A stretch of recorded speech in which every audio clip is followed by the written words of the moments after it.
ভূতের গল্প কার না শুনতে ভালো লাগে। কারণ ভয় আতঙ্ক একটা মজা এবং একটা রোমাঞ্চ। যে অনুভব করেছে সে বুঝতে পেরেছে এর আসল মজা কি। তো এরকম মজা এবং আতঙ্ক এবং ভয় মিশ্রিত একটি গল্প নিয়ে আজকে আমি চলে এসেছি আমার এই চ্যানেলে আকাশযুগী বেঙ্গলে। আমি সে নিউজ চ্যানেলে নিউজ প্রচার করি, কিন্তু আজকে আমি এক্সপিরিয়েন্স করতে যাচ্ছি আমার একটি বাস্তবিক ঘটনা অনুধারিত একটি গল্প। তো শুরু হচ্ছে ভৌতিক গল্প, আর আপনারা দেখছেন বাংলার বিশ্বনাথ ইউটিউব চ্যানেল। তো ভূত বলতে আপনারা কি বোঝেন? একজন সাদা কাপড় পরে এখানে লাফালাফি করবে এবং আপনি সেটাকে দেখে ভয় পেয়ে আপনি পালিয়ে যাবেন? না, আসলে ভূত সে বস্তু হতেই পারে না। ভূত একটা অনুভব, ভয় একটি অনুভব, ভৌতিকতা একটি বিশ্বাস যা আপনার মধ্যে নিবদ্ধিত করা হয়েছে, এবং আপনি সে বিশ্বাসের জোরে আপনি সেটাকে লক্ষ্য এবং তাকে আপনি দেখতেও পারেন। যদি আপনিও দেখতে চান ভূত, তাহলে গল্পটি সম্পূর্ণ শ্রবণ করুন এবং আপনার মন্তব্য এখানে আপনি ভালো করে ঠুকে দেবেন। এতে আমার কোনো বিশেষ কোনো কথা নেই। তো ঘটনাটি হচ্ছে দিনের শেষের একদম ঘটনা, সন্ধ্যার পরে। যেদিনকে আমি প্রাইভেটে পড়তে গেছিলাম সেটা শান্তিপুর এলাকা। সেখানে আমি খুব ভালো পড়া হচ্ছিল। সেই সময় রাতে বেলা ভাই, বৈশাখ মাস, মানে কাল বৈশাখী ঝড় উঠে এসছে। সেই সময় স্যার বলছে, দেখ ভাই কারেন্ট চলে গেছে, ঝড়মড় হবে, তো এখন বেশিক্ষণ পড়িয়ে আমরা টাইম নষ্ট করব না, তাই যে যার বাড়ি চলে যাও ঝড়টা ওঠার আগে। কিন্তু স্যারের বলতে বলতেই ঝড় উঠল তুঙ্গে, এবং হাওয়া দেওয়ার 3-4 মিনিটের মধ্যে বৃষ্টি শুরু হয়ে গেল। এবং তখনই আমরা বেরিয়ে গেছি হাওয়ার মধ্যে। আমার বন্ধুরা তাদের যাত্রার বাড়ি চলে গেছে, এবং আমি বাড়ি যাচ্ছিলাম। বাজার পেরিয়ে গেছে, একদম ভালো অবস্থা। বাজার বেরোনোর পরে আমাদের বাজারের যে পিছনে যে রাস্তা, সেই রাস্তাটা ভাই একদম অন্ধকার থাকে। এবং সেখান থেকে আমি যে আশ্রমে থাকতাম, আমি একজন আশ্রমবাসী ছিলাম। সে ঘটনা আমি আপনাদেরকে বলিনি। আমি এরকম করে 3-4 বছর এদিক ওদিক করে বিভিন্ন আশ্রমে কাটিয়েছি, প্রায় 3-4টা আশ্রমে কাটিয়েছি। সেটা ছিল শান্তিপুর আশ্রমের কথা। তো আমি আশ্রম থাকতাম, কিন্তু পড়াশোনা করতাম, পড়তে যেতাম। তো সেদিনকে সেরকমই পড়াটার বাড়ি আসছিলাম। তো বাজারটা পেরোতেই, মানে আমাদের আশ্রম যেতে অনেকটা রাস্তা, 2 সাইডে পুকুর, এবং তার মাঝে যে চড়ায় আমাদের আশ্রম। মানে সেই সিনটা আপনি বুঝতে পারবেন না, হবেন এই জায়গাটা পুকুর আছে এবং এই জায়গাটা পুকুর আছে, এবং এই মাঝখানে যে রাস্তাটা চলে গেলো সেখানে আমাদের আশ্রম। এবং এই আশ্রমে ঢুকতে গেলে এই দিক থেকে একটা রাস্তা এসে এই মাঝখানে চলে আসতে হয়। তো এই হচ্ছে ঘটনা। তো সেই আশ্রমে আমি থাকতাম। তো সেদিনকে ওই বৃষ্টির পরে এই বাজারের পিছনে যে নিচু জায়গাটা ছিল সেখানে একদম জলে ভরে গেছে। আর আমার কাছে ছিল একটা হারকিউলিস, বুঝতেন, একদম যে পুরনো বড় বড় সাইকেল ছিল, বড় বড় চাকার সাইকেল, সেই মালটা আমার ছিল। তো সেদিনকে সেই মাল নিয়ে আমি নর্মালি যাচ্ছিলাম। সেখানে হলো কি, যে নর্মালি যাচ্ছি সেই পথে কেউ ছিল না, এবং যে ওই পিছনে যে বাড়িগুলো সেগুলো অন্ধকার ছিল। হয়তো সেই বাড়ির ব্যক্তিরাও হয়তো কোথায় ঘুরতে গেছিলো, সে অঞ্চলে তারা ছিল না। এবং যে আমাদের যে আশ্রম, সে আশ্রমের চারিদিকে জনমনীষী বাড়ি নেই। রাত্রেবেলা সেখানে লোকজন চলাচল করতো যে পাশের স্টেশনে যাওয়ার জন্যে, কিন্তু সেদিনকে তারাও ছিল না। এবং আশ্রমের পাশে এবং পুকুরের 2 ধারে ছিল আম বাগান ভরা।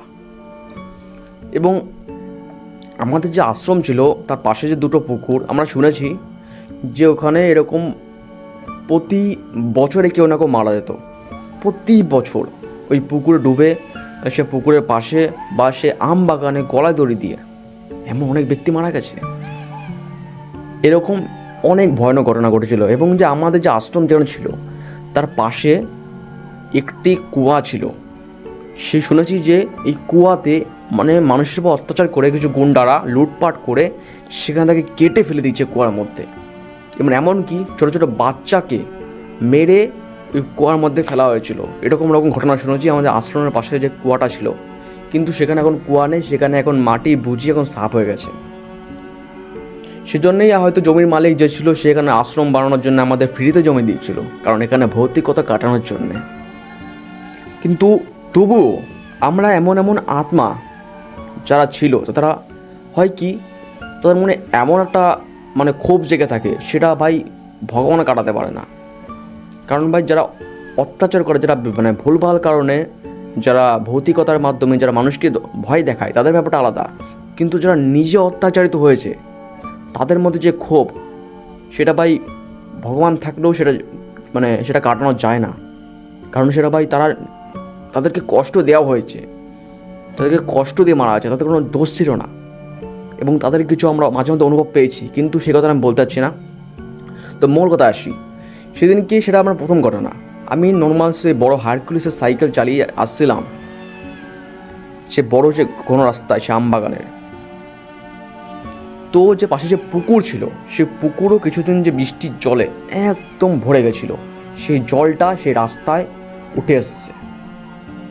এবং আমি নর্মালি সাইকেল চালিয়ে যখনই সে পুকুরের সামনে রাস্তাটা উঠবো, সেটা একটু উঁচু ছিল, বুঝতে পারছেন তো? রাস্তাটা এখন নিচু জল জমে গেছে, সেটা হালকা একটু উঁচু ছিল, সেখানে একটু জল টল কম ছিল। তো সেখানে যখন সাইকেলটা উঠালাম, আমার সাইকেল ভাই পট করে বাস্ট করে উঠলো। সাইকেলের টায়ারে বাস্ট। আমি মনে করলাম হয়তো কিছু মানে ব্রেক মেয়ে ঢুকে বাস্ট হয়েছে। তারপর দেখলাম না, ব্রেক তো কিছু নেই, মানে এটা কোইন্সিডেন্সে বাস্ট হয়ে গেছিলো। হ্যাঁ, কোইন্সিডেন্স হতে পারে, তখন আমার মাথায় অত কিছু ঢুকছিল না।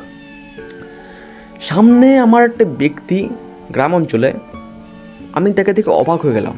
একজন ব্যক্তি ভাই কালো রঙের স্যুট, মানে ফুলাদা স্যুট, কোট এবং ফুল প্যান্ট, একদম কালো রঙের প্যান্ট, যারা একদম বিজনেসম্যান টাইপের থাকে, এবং তার হাতে ছিল একটা ব্রিফ কেস। সে ব্যক্তি আমার সামনে দিয়ে যাচ্ছিল, মানে অনেকটা রাস্তা তো যাচ্ছিল। তো খেয়াল করলাম যে ব্যক্তি যাচ্ছে, জলের মধ্যে যাচ্ছে, কিন্তু না, তার সামনে যে গুঁতোয় পার যে একটা চলাচল করে জলটা নড়ে না, সে জল নড়ছে না, সে পায়ের শব্দ হচ্ছে। সে তখন বাস্তব ঘটনা ছিল, কিন্তু তখন আমি টের পাইনি। কারণ হচ্ছে আমিও জলের মধ্যে হাঁটছিলাম, আমার পায়ের শব্দ হচ্ছিল, এবং আমারও পায়ে জল নড়ছিল। সেটা হচ্ছিল বলে আমি তখন খেয়াল করিনি। কিন্তু ওইদিকে ঝড় বৃষ্টির যে কারণে ব্যাপারটা বুঝতে হবে, সেই শব্দ আমি বুঝতে পারছিলাম না। কিন্তু সেই ব্যক্তির সে পায়ের শব্দ শোনা যাচ্ছিল না। সেই ব্যক্তিকে আমি যে ডাক দেবো যে দাদু কী অবস্থা, অন্ধকারে যাচ্ছেন, আমিও অন্ধকারে দেখতে পাচ্ছি না, সেও পাচ্ছিল না। কেন আমি আগে সামনে এসে যাবো, মাঝে মন্দিরে এসে যাবো। মন্দিরে ভাই তখন সন্ধ্যার আরতি হয়ে গেছে, সব নিস্তব্ধ। তো সেখানে আমি যাব, সেই পথে সেই ব্যক্তি আমার সাথে যাচ্ছিল। যখনই আমার সে টায়ারটা বাস্ট হলো, তখন আমি দেখলাম ভাই সেই ব্যক্তি উধাও। তখনই আমি বিদ্যুৎ চমকেছিল। সে বিদ্যুৎ চমকানোর পর সে ব্যক্তি দেখা ছিল না। কিন্তু আমি যখন সামনে ওই চেক করার পর সামনে যে রাস্তাটায় সেখানে উঠলাম, আবার একটু অনেক রাস্তা ছিল, তখন আমি সাইকেল চালিয়ে যাওয়ার চেষ্টা করলাম। দেখলাম ভাই ফাটা টায়ারে যাওয়া যাবে না। তখন বললাম ঠিক আছে ভাই, সাইকেল ঠেলে নিয়ে যাই। সাইকেল ঠেলে নিতে শুরু করলাম। তখনই ভাই পায়ের গোড়ায় একটা মনে ঠান্ডা ঠান্ডা।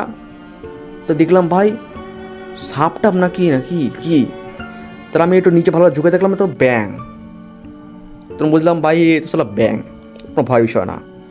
কিন্তু আমি যখনই ব্যাংটা নিচে দেখে, পাড়া আবার বোকাচোদা, কারেন্টের বাল।